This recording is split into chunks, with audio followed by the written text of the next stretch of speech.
Hello and welcome. First of all, I'd like to apologise for the wind noise you're going to hear, maybe aircraft noise, maybe sirens, maybe trains. I got my first job of the year. It's an outdoor job after this lockdown and it's on a rooftop. So I'm actually up here on my own, just set up. I just thought I'd create an upload, something that comes to mind.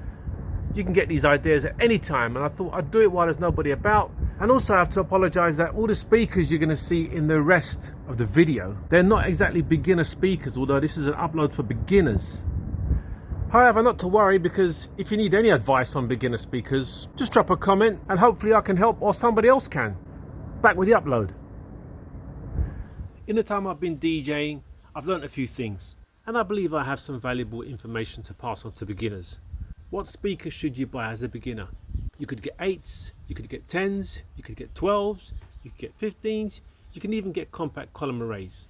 Each speaker is going to have its place, but you want a speaker that's going to be a good all-rounder that will assist you from anything from school dances, weddings, birthday parties, corporate events, something like that. And I can honestly say what I've learned is I think you should buy 15s. Some DJs will disagree with me, but this is just my take on things, and I do believe that 2 active 15s is the answer.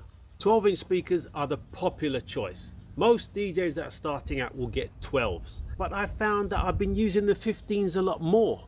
I know they're bigger and I know that they're more powerful, so when I need the extra, I have the extra, and they eliminate the need of you having to pack a heavy subwoofer. Why should you buy 15s? Well, 8s, they're a bit too small, they're not going to have the SPL you need, they might not be big enough and powerful enough to do many of the jobs that you're going to get. 10s as well, same as the 8s. 12s, that's a good size and a good choice of speaker. They're going to be good, but I think you're going to suffer with the low end and you may need to get a sub. So when it comes to 15s, you've got the clarity, you've got the power, you've got the SPL, and with the bigger driver, you're going to get the low frequencies you need. You do not need subs for many 15s. Why don't I recommend compact column arrays? Compact column arrays, good ones, are too expensive. You don't want to be spending that much money. Let's say you decide after a few months or maybe a year that you don't want to be DJing anymore. You don't want to be lumbered with expensive speakers that you can't sell and that you can lose a lot of money on when you resell them. If you're thinking of buying a compact column array, this is the compact column array I recommend. Behringer C210Bs. I don't work for Behringer. I keep going on and on about Behringer C210Bs. These are battery operated. If you're in the UK, they're so cheap. They only cost £237 each. You can't get better than that. They're fantastic. The sound is great. And you also have the option of using the C210Bs with mains power. So you can plug them in for your indoor events and you can use the batteries on your outdoor events.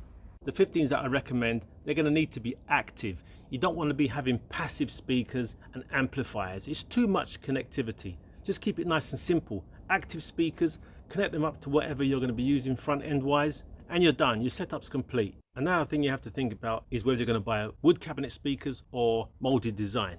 I recommend molded design 15s simply because there's a big choice, or there's a wide and varied choice to choose from. With the molded design, they're going to be so much lighter, a lot easier to carry around, to mount on poles, and I think these days a better option. Why buy something that's really heavy, really difficult to manage if you're on your own? You could buy wood cabinet construction speakers, but if you're going to be mounting these on poles, it's a bit too much of an effort.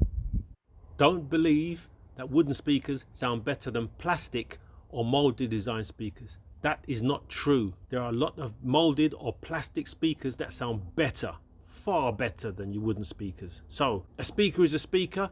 They're all tuned differently, whether they're wood or plastic, they all sound different. So demo the speakers first. If anybody ever tells you that one speaker brand is the best, they're being dishonest. Believe me. You find that some DJs are using micro systems for their smaller events, where they're using maybe 8s and a small sub. You do not need that many speakers. You need 2 good all-rounders that will get you through many of the jobs you're going to get. Don't get too immersed in the fact that you need big subs. I think often when people demand to have really good low deep subs, it's what the DJ wants, not necessarily what the client wants. It's the client that's paying you.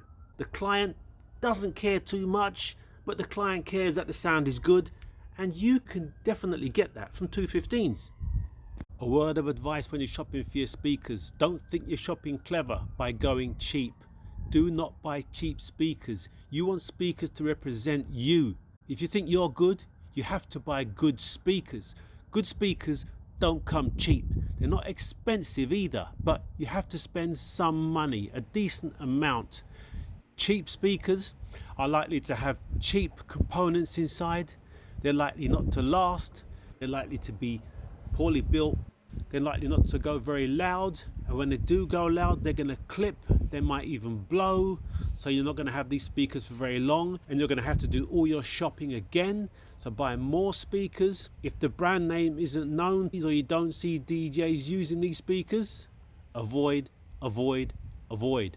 If you're thinking of a molded design or plastic speaker, don't be put off by someone saying they split and bust. And if you're thinking of buying a wood cabinet speaker, don't be put off by someone saying they chip and they mark really easily. Any speaker is going to split and bust or chip if you don't look after it properly. If you're careless with your equipment, it's not going to last and it will damage.